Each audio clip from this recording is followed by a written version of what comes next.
الرحمن الرحیم باب دوم در عمل افعال. دوسرا باب ہے افعال کے عمل کے بارے میں. یعنی عامل یہاں پر کیا ہوں گے؟ کیا ہوں گے؟ افعال ہوں گے. اور پہلے باب میں عامل کون تھے؟ وہ حروف. تو اس سے پتہ چلا کہ عامل کی قسمیں ہوتی ہیں. تو غور کرنے سے معلوم چلا کہ عامل کی 3 قسمیں ہوتی ہیں. عامل کی 3 قسمیں ہوتی ہیں. عامل لفظی کی مطلقاً تو 2 قسمیں ہوتی ہیں عامل کی، عامل معنوی اور عامل لفظی سے نا. عامل لفظی کی 3 قسمیں ہوتی ہیں. عامل لفظی میں 3 قسمیں کون کون؟ یعنی عامل یا تو حروف ہوں گے، عامل یا تو افعال ہوں گے، عامل یا تو اسماء ہوں گے. صحیح نا؟ تو 3 قسمیں ہو گئی، یعنی افعال، حروف اور اسماء. تو ہم نے حروف کو تو پڑھ لیا، صحیح ہے؟ یعنی ان حروف کو بھی پڑھ لیا جو اسم میں عمل کرتے ہیں، اور ان حروفوں کو بھی عمل کرتے ہیں، ان حروفوں کو بھی پڑھ لیا جو کس میں عمل کرتے ہیں؟ فعل میں. صحیح ہے؟ یہ تو پڑھ لیا ہم نے. اب جو ہم باب پڑھ رہے ہیں وہ باب پڑھ رہے ہیں کہ جس میں افعال عامل ہیں. افعال کیا ہیں؟ عامل ہیں. اب افعال یہ فعل کی جمع ہے. فعل چاہے متصرف ہو یا غیر متصرف ہو. متصرف سے مراد کیا ہے؟ کہ اس کی گردان آئے، اس کی ماضی مضارع وغیرہ آ جائے. صحیح ہے؟ یا کیا ہو؟ غیر متصرف ہو، جیسے عصا. غیر متصرف کا مطلب یہ ہے اس کی گردان نہ ہو. یا فعل تام ہو، جیسے نصرہ ضربہ. یا فعل ناقص ہو، جیسے کانا سارا. ارے بات ہے اس میں. تو یہ تمام جب افعال ہیں، خواہ وہ افعال متصرفہ میں سے ہو یا افعال غیر متصرفہ میں سے ہو، یا افعال تامہ ہو یا افعال ناقصہ ہو، یہ تمام کے تمام افعال یہ عمل کریں گے، عامل ہوں گے. صحیح ہے؟ رسم آیا؟ ہاں، یہ بیان ہے. باب دوم در عمل افعال. دوسرا باب ہے افعال کے عمل کے بارے میں بیان کر رہے ہیں. بدا کے تم جان لو، ہیچ فعل غیر عامل نیست، کہ کوئی بھی فعل غیر عامل نہیں ہے. غیر عامل نہیں ہے مطلب کیا ہوا؟ نفی میں اس بات پیدا ہوتا ہے، یعنی ہر فعل عامل ہے. ہر فعل کیا ہے؟ عامل ہے. یعنی کوئی فعل عامل نہیں ہے تو مطلب کیا ہے؟ ہر فعل عامل. ہاں، یعنی ہر فعل غیر عامل نہیں ہے تو مطلب کیا ہوا؟ ہر فعل کیا عامل ہے. وہ افعال در اعمال بر 2 گنا است. اور افعال اعمال کے سلسلے میں بر 2 گنا است، 2 قسموں پر ہے. کیا کیا ہے؟ قسم اول معروف. اب آگے چل کے پڑھو گے. قسم دوم مجہول. یعنی کوئی بھی فعل ہوگا تو یا تو معروف ہوگا یا مجہول ہوگا. معروف کی تعریف کیا ہوگی؟ کہ جس میں کرنے والا معلوم ہو. کہا ضربہ زید، زید نے مارا، تو اس میں کرنے والا معلوم ہے کہ یہ مارنا کا جو فعل صادر ہوا وہ کس سے ہوا؟ زید سے ہوا. تو اس میں کرنے والا کیا معلوم ہے، تو اسے بولتے ہیں فعل معروف. اور فعل مجہول ہوتا، فعل مجہول وہ ہوتا ہے جس میں کرنے والا معلوم نہ ہو. جیسے ضرب زید، زید کو مارا گیا. اب یہ تو معلوم ہے کہ زید کو مارا گیا، لیکن یہ معلوم نہیں ہے کہ زید کو کس نے مارا ہے.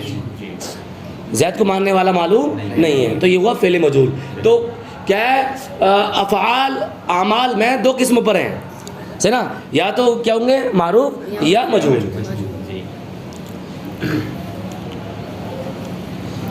بدا کے فعل معروف خواہ لازم باشد یا متعدی. تم جان لو کہ فعل معروف خواہ لازم ہوگا یا متعدی.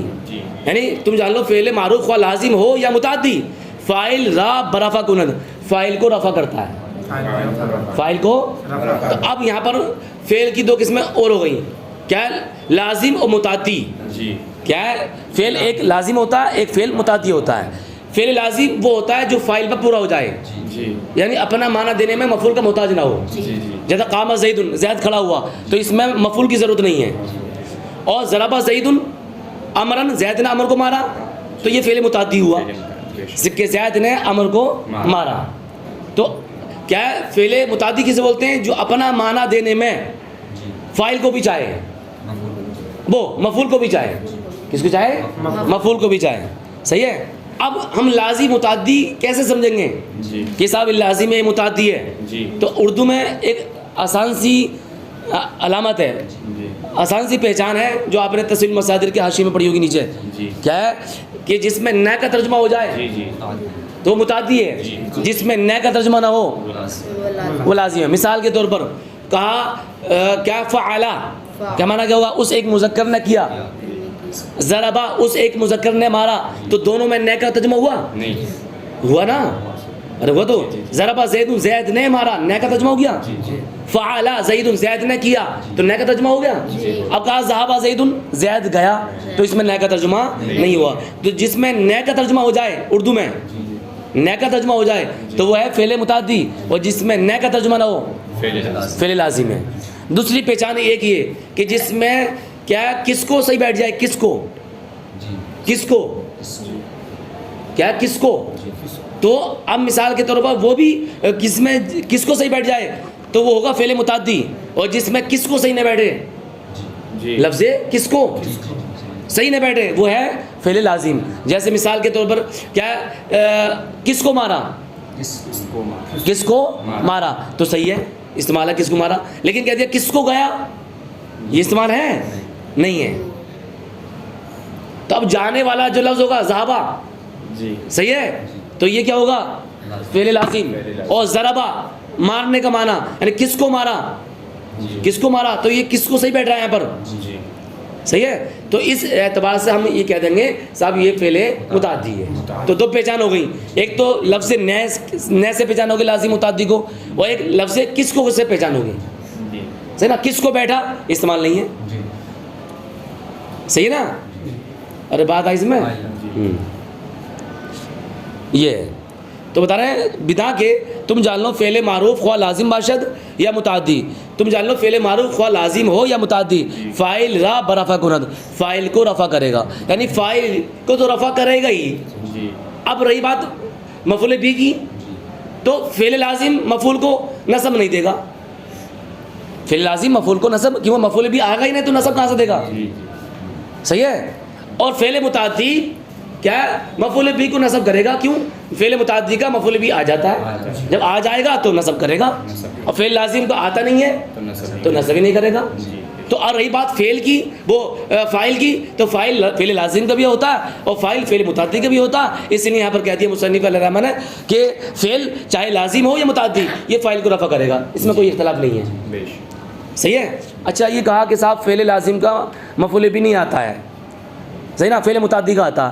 آپ اکثر مثالیں پڑھتے ہو جاءنی زیدن, تو جاءنی, جا یہ فعل لازم ہے, جاءنی زیدن, زید میرے پاس آیا, تو نون وقایا متکلم مفعول بھی ہے, تو جا فعل لازم ہے اس کا مفعول بھی تو آ گیا. آپ کہہ رہے ہو کہ فعل لازم کا مفعول بھی نہیں آتا ہے, کیا جواب دو گے؟ ارے مفعول بھی ہے نا, اور ترکیب میں کہتے ہیں جا فعل کیا زید اس کا فاعل, اور نون وقایا متکلم مفعول بھی, فعل اپنے فاعل مفعول بھی اسم کا جملہ فعل خبریہ, تو جا فعل لازم ہے تو اس کا تو مفعول بھی آ گیا.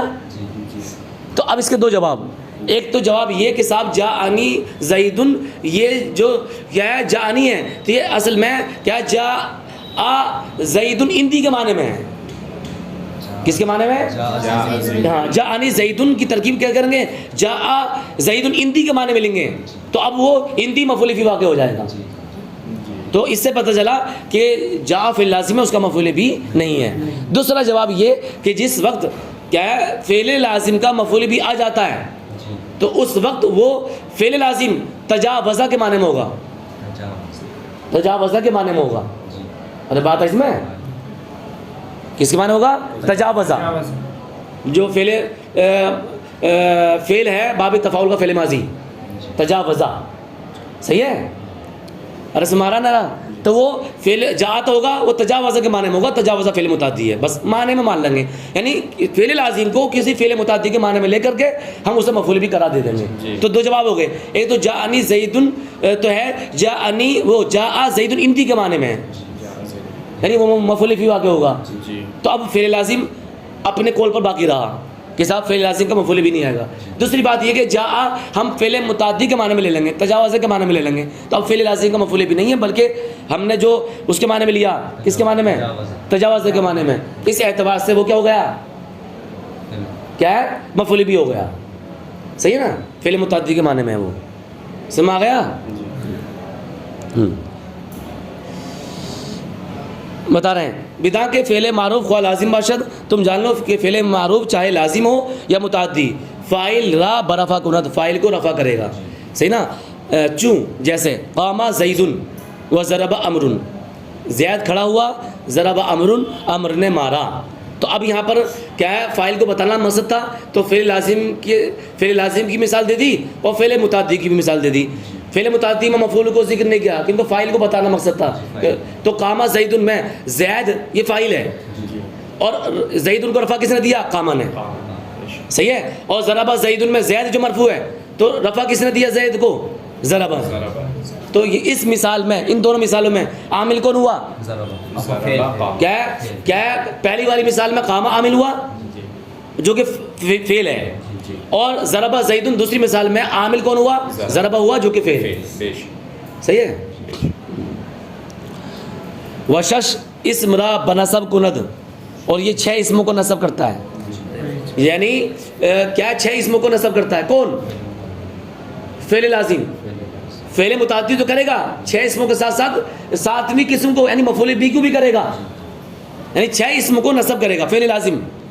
صدر ہے وشش اسم را بنصب کند، 6 اسموں کو نصب کرے گا. یہی کہہ دو کہ فعل لازم اور فعل متعدی 6 اسموں کو نصب کریں گے، یعنی 6 اسموں کو نصب کرنے میں دونوں موافق ہیں. فعل لازم بھی موافق ہے اور فعل متعدی موافق ہے، لیکن اصل کے اعتبار سے ہے کہ فعل متعدی 7 اسموں کو نصب کرتا ہے اور فعل لازم 6 اسموں کو نصب کرتا ہے مفعول بھی کو چھوڑ کر کے. وہ کیا ہے وہ نیچے آ رہے ہیں، یعنی مفعول مطلق ہے، صحیح ہے، مفعول فی ہے، مفعول معو ہے، مفعول لہو ہے، حال ہے، تمیز ہے.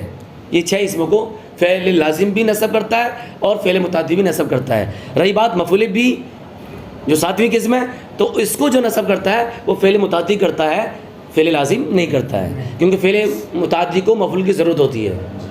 صحیح ہے، ترجمہ کر لو.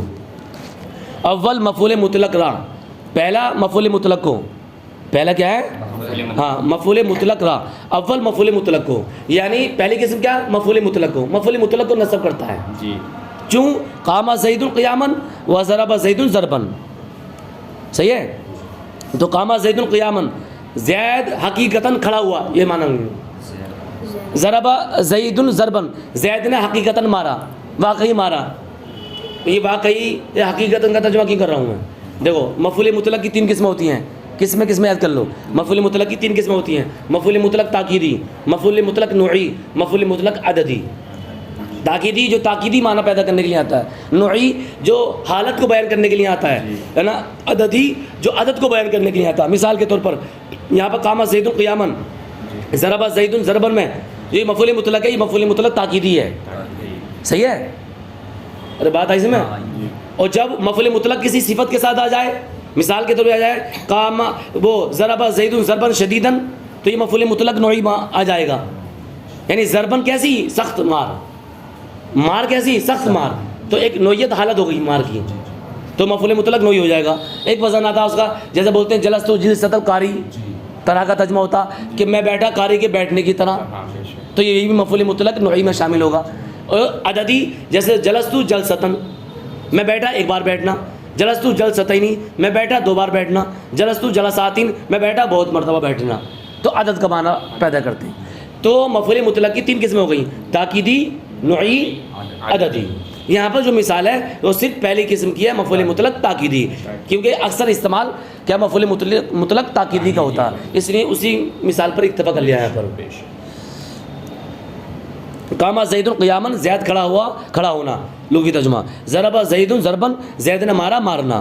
اور اصطلاحی ترجمہ کیا کریں گے تاکیدی کے اعتبار سے کہ زید حقیقتاً کھڑا ہوا، زید نے حقیقتاً مارا، صحیح ہے. پہلے جو مثال ہے قام زید قیاما، یہ فعل لازم کی ہے، اور دوسری مثال جو ہے ضرب زید ضربا، یہ کس کی مثال ہے؟ فعل متعدی کی. 2 مفعول فی را. اچھا مفعول مطلق کی تعریف کیا ہے؟ مفعول مطلق وہ ہے جو فعل مذکور کے معنی میں ہو، جو فعل مذکور کے معنی میں ہو. تو اب دیکھو قام زید قیاما، تو قیاما یہ مفعول مطلق ہے، تو یہ کس کے معنی میں ہے؟ جو اس سے پہلے فعل مذکور ہے قامہ، تو قامہ کا معنی بھی کھڑا ہونا اور قیامن کا معنی بھی کھڑا ہونا، تو مفعول مطلق کی تعریف شادی کا گئی، یعنی مفعول مطلق وہ ہے جو فعل مذکور کے معنی میں ہو، تو قیامن یا فعل مذکور کے معنی میں ہے. جی صحیح ہے. کبھی ایسا ہوتا کہ مفعول مطلق کے معنی میں تو ہوتا ہے لیکن اس کا مادہ الگ ہوتا، اس کا مادہ الگ ہوتا ہے. جیسے کہہ دیا قعدت جلوسن، تو جلوسن یہ مفعول مطلق ہے کس کا؟ قعدت کا، کیونکہ وہ الگ بات ہے کہ قعدت کا مادہ الگ ہے اور جلوس کا مادہ الگ ہے، لیکن فعل مذکور کے معنی میں ہے. جی کہ جلوسن کا معنی جو ہے بیٹھنا، وہی معنی کس کا؟ قعدت کا ہے. جی تو اس اعتبار سے جلوسن قعدت کا مفعول مطلق بن جائے گا. یعنی فعل مذکور کے معنی میں ہو تو پتہ چلا باب الگ ہو یا مادہ الگ ہو، معنی ایک ہو تو مفعول مطلق بن جائے گا. معنی شرط ہے، معنی ضروری ہے مفعول مطلق کے لیے. صحیح ہے.